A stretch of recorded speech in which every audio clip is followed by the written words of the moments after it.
Man, I kinda suck at this right now. I'm not good at coding, and I can't really draw anything that's complex either. Hmm, if only there was something simple. Something that was coded back in the 1980s, when coding was in its infancy. Something that was easily drawn with a few pixels. Galaga! The game I played back when I was a kid at the laundromat because my family didn't have the privilege of owning a laundry machine at home. Back when I would save up my quarters in hope of getting to the final boss stage. If there even was one. Was there a boss stage?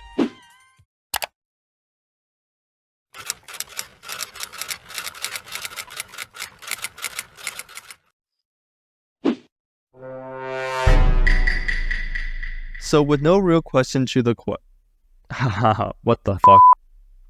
Okay, I started brainstorming this Galaga inspired game. And even with my level 1 knowledge of coding, I believe that I can fully code a Galaga clone. But do I just want you to make a clone? Hell no. I don't want you to just make a clone. I want you to add my own twist for the game, such as adding different weapons with different levels and different bosses to fight at the stages.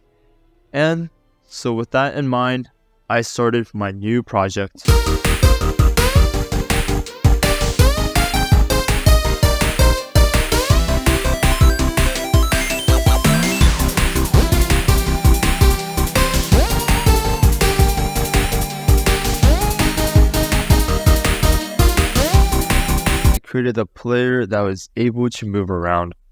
However, the first problem I have to solve here was actually an issue I had previously in my other game. The player would be glitching against the wall every time somebody moves it towards it, and that's not what I needed.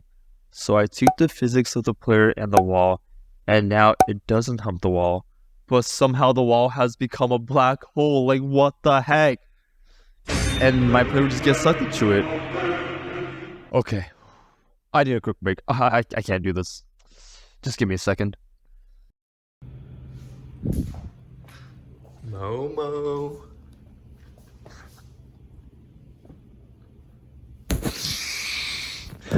A few moments later. Alright, I'm going to move on for now and come back to this issue later. I don't know if he's holding an angle or if he's playing Clash of Clans. Wait, I'm holding the best angle right now. Trust. In Clash? No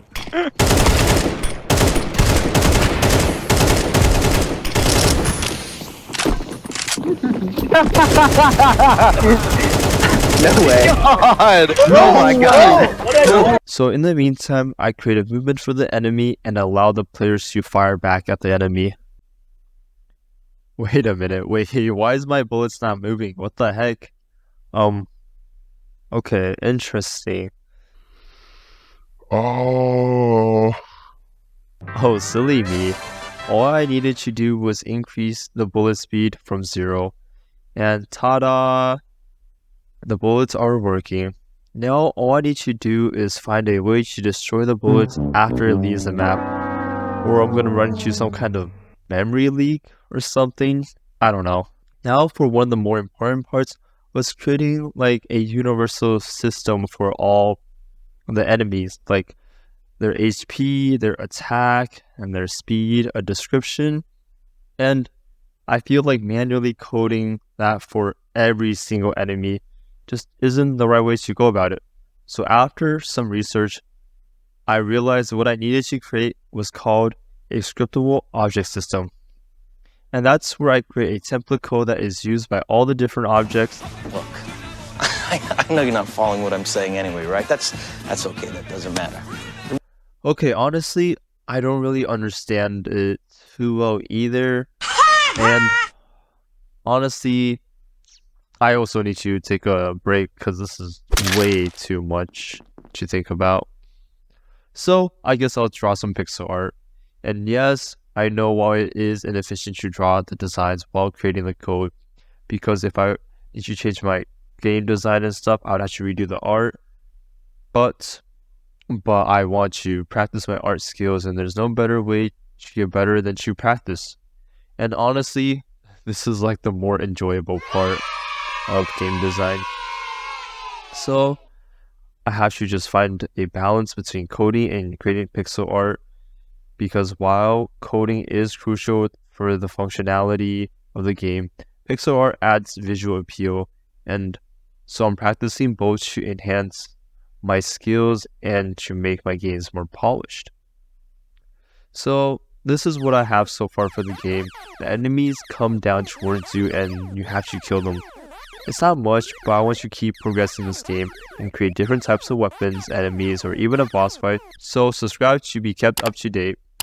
And compared to my last project, the idea behind this game is more straightforward. And because of such, I want you to set a higher goal, or I guess a more realistic goal. What I want to do is I want to eventually finish this game and put it on Steam. And then I can finally call myself a game developer.